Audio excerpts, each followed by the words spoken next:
Morning. तो बच्चों, पिछली क्लासेस में हमने इनकम इफेक्ट, सब्स्टिट्यूशन इफेक्ट और प्राइस इफेक्ट, ये तीनों इफेक्ट देखे हैं और इन तीनों इफेक्ट्स के माध्यम से हम हिक्स और स्लट्सकी के डायग्राम को क्लियर करेंगे। मैंने आपको बताया था आय प्रभाव में क्या है? आय में परिवर्तन से, इनकम में परिवर्तन से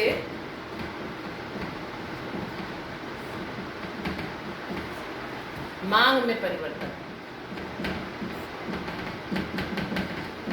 वापस एक बार आपको सारी चीजें क्लियर करवा रही हूँ। आय प्रभाव है, आय में परिवर्तन से मांग में परिवर्तन। सब्स्टिट्यूशन इफेक्ट में क्या है?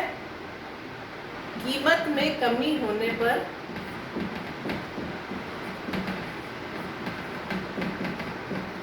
वस्तु की कीमत में कमी होने पर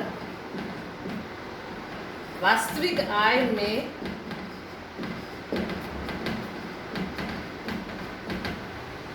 वृद्धि होने से मौद्रिक आय में कमी करना ताकि संतुष्टि का स्तर वही रहे, यानी सेम इंडिफरेंस पर रहे। संतुष्टि का स्तर तभी तो वही रहेगा। और प्राइस इफेक्ट है वस्तु की कीमत में कमी होने से, वस्तु की कीमत में कमी से मांग में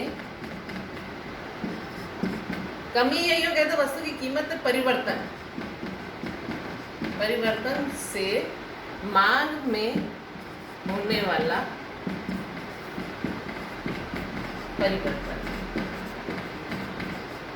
मैंने आपको बताया था आय प्रभाव धनात्मक और ऋणात्मक भी हो सकता है। आय में वृद्धि से वस्तु की मांग में सामान्यतः वृद्धि होती है, सामान्य वस्तुओं के संदर्भ में वृद्धि होती है, लेकिन कभी कभी आय में परिवर्तन होने पर आय बढ़ने पर वस्तु की मांग बढ़ने की जगह कम भी हो सकती है। सब्स्टिट्यूशन इफेक्ट पॉजिटिव नेगेटिव दोनों हो सकता है। और प्राइस इफेक्ट वस्तु की कीमत में कमी होने से उसकी मांग में जो परिवर्तन हो।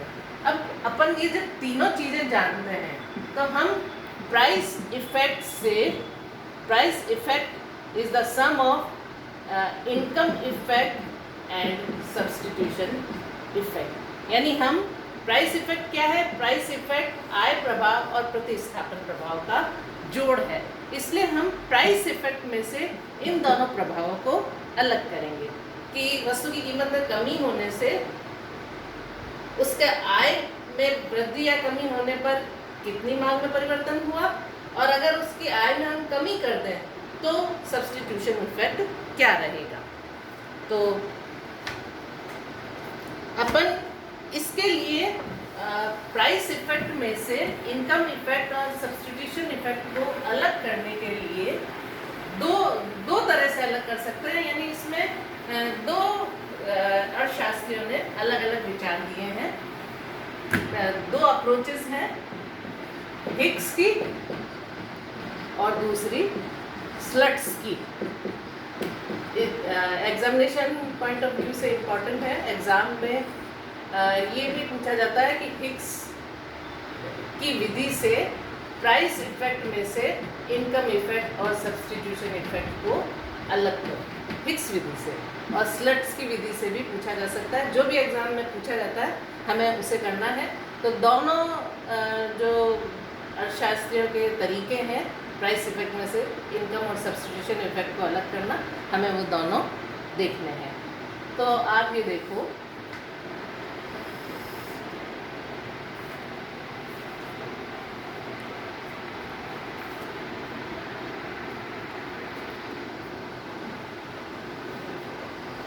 बहुत साफ डायग्राम बनाएंगे क्योंकि इसको हमें एकदम क्लियर अलग करना है प्राइस इफेक्ट में से सब्स्टिट्यूशन इफेक्ट और इनकम इफेक्ट को। तो डायग्राम हमारा साफ होना चाहिए एकदम, तीनों चीज़ें साफ दिखनी चाहिए, क्या प्राइस इफेक्ट है, क्या इनकम इफेक्ट है, क्या सब्सटीट्यूशन इफेक्ट है। तो पहले तो आप MN प्राइस लाइन ड्रॉ करो, उसके बाद MN1 प्राइस लाइन हो गई। यहाँ हमारी Y वस्तु है और इधर हमारी X वस्तु है। पहले ओरिजिनल प्राइस लाइन हमारी MN है, जिसपे उपभोक्ता X वस्तु की विभिन्न मात्राएं क्रय कर रहा है।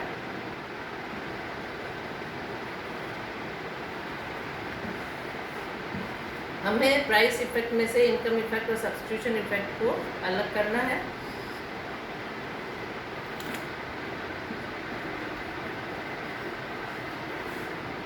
अभी आप इसको समझने की कोशिश करो।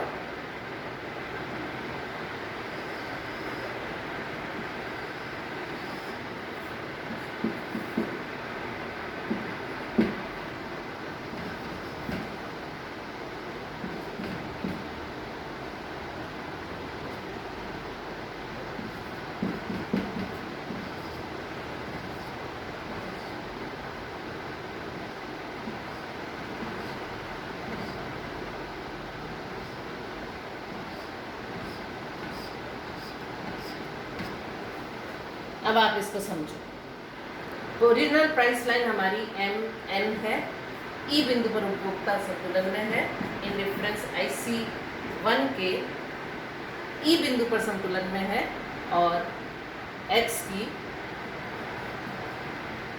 OX मात्रा खरीद रहा है।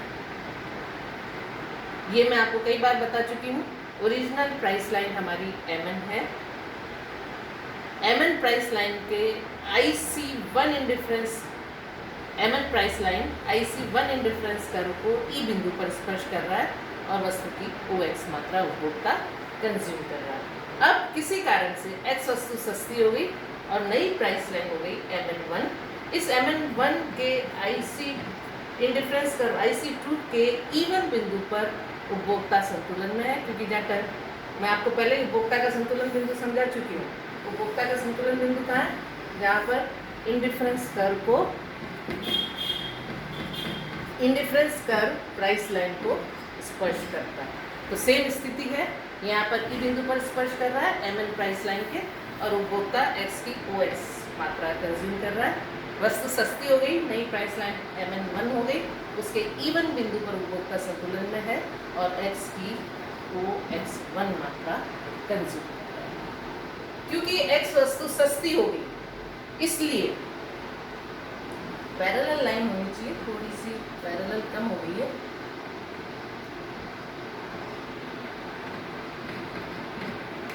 क्योंकि X वस्तु सस्ती हो गई है इसलिए उपभोक्ता की, मैंने आपको बताया था, मान लीजिए X की वो 10 इकाइयाँ खरीद रहा है और X की कीमत है मान लीजिए 2 रुपये। 10 इकाइयाँ खरीद रहा है तो कितने रुपए खर्च कर रहा है वो?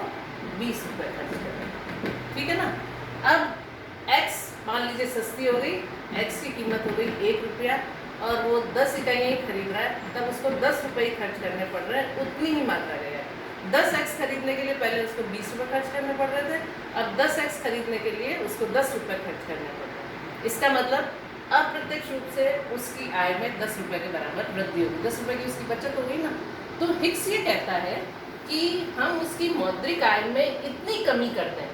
हिक्स ने उसकी मौद्रिक आय में MM1 के बराबर कमी कर दी, हम उसकी मौद्रिक आय में इतनी कमी कर दें कि नई प्राइस लाइन जो MN1 है, M1N1 है, नई प्राइस लाइन जो M1N1 है, ये प्राइस लाइन पुराने इंडिफरेंस कर्व को कहीं पे टच करे। तो कहाँ टच कर रही है? पुराने इंडिफरेंस IC1 को E2 बिंदु पर कर रही है और ये जो M1N1 नई प्राइस लाइन है, it is parallel to MN1। M1N1 price line, कीमत रेखा, ये चीज आपको समझ में आनी चाहिए।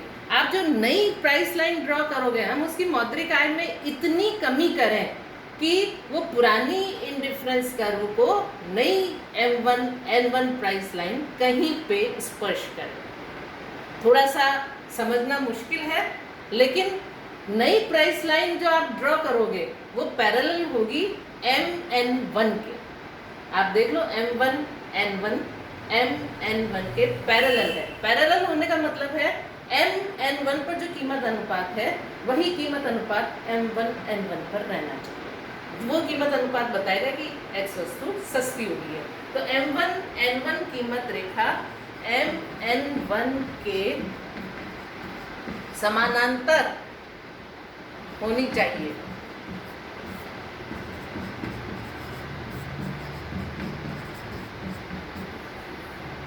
ताकि M1 N1 X की घटी कीमत को बताएगी। मैं आपको इसलिए मैं आपको बार बार कह रही हूँ कि अगर नहीं समझ में आए तो आप पूछ लो। मैंने आपको कहा था दो पैरेलल प्राइस लाइन, एक प्राइस लाइन ये है, उसी के पैरेलल हमने एक प्राइस लाइन ये खींची है, एक है MN, एक है M1 N1। मैंने आपको कहा था दो पैरेलल प्राइस लाइन पर कीमत अनुपात समान रहता है। MN पर जो कीमत है वही M1 N1 पर भी कीमत होगी। तो इन दोनों पर कीमत अनुपात सही रहता है, समान रहता है। परिवर्तन क्या हुआ है? आय में वृद्धि। MN पर जो कीमत अनुपात है वही M1 N1 पर कीमत अनुपात है, लेकिन MN पर कीमत उपभोक्ता की आय कम है, M1 N1 पर आय ज़्यादा है। अगर पैरेलल और इधर शिफ्ट हो जाए तो इस पर आय कम है।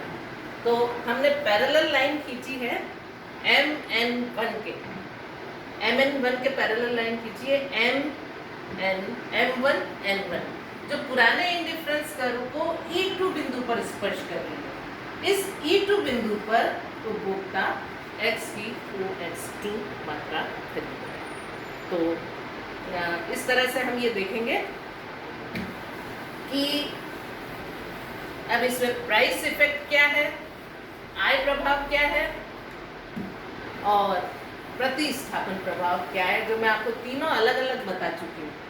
प्राइस इफेक्ट है, देखो X वस्तु की कीमत में कमी होने से मांगी जाने वाली मात्रा में परिवर्तन प्राइस इफेक्ट है। X वस्तु की कीमत पहले कीमत रेखा MN थी, अब कीमत रेखा MN1 हो गई। X वस्तु सस्ती हो गई। X वस्तु की पहले वो OX मात्रा खरीद रहा था, अब वो OX1 मात्रा खरीद रहा है। तो E से E1 को जाना प्राइस इफेक्ट है। हम इसको अलग से भी देख चुके हैं।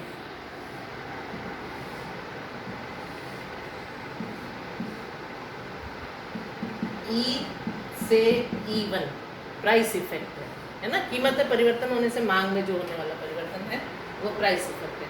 और दो पैरेलल लाइनों के बीच में जो कीमत आय में परिवर्तन होने से मांग में जो परिवर्तन होता है वो आय प्रभाव है, E से E1। तो ये आय प्रभाव है, ये कीमत प्रभाव है। तो आपका कीमत प्रभाव यहाँ क्या हो गया? E से E1। अब मैंने आपको कहा कि उसकी आय में हम इतनी कमी करें कि वो ओरिजिनल इंडिफरेंस IC1 को कहीं पर स्पर्श करें। तो आय में हमने कमी कर दी MN1 के बराबर। तो इनकम इफेक्ट आपका क्या हो गया? E2 से E1। दो पैरेलल लाइनों के बीच में जो प्रभाव है, ये पैरेलल M1 N1 पर E2 स्थित है। E2 से E1 आपका आय प्रभाव हो गया। और substitution effect same indifference curve पर रहना, यानी E से E। तो आप देखो, और X वस्तु के संदर्भ में ये क्या हो गया आपके? X1 आपका कीमत प्रभाव, आपका आय प्रभाव, X2 X1 और आपका प्रतिस्थापन प्रभाव X2। तो ये है हमारे। अब हम क्या कह रहे हैं? प्राइस इफेक्ट इन दोनों इफेक्ट का जोड़ है। तो प्राइस इफेक्ट आपका ये है पूरा, इसमें से इतना इनकम इफेक्ट है और इतना सब्स्टिट्यूशन इफेक्ट। तो price effect is the sum of income effect and substitution effect. Thank you. तब बाकी का हम कल की क्लास में पढ़ेंगे।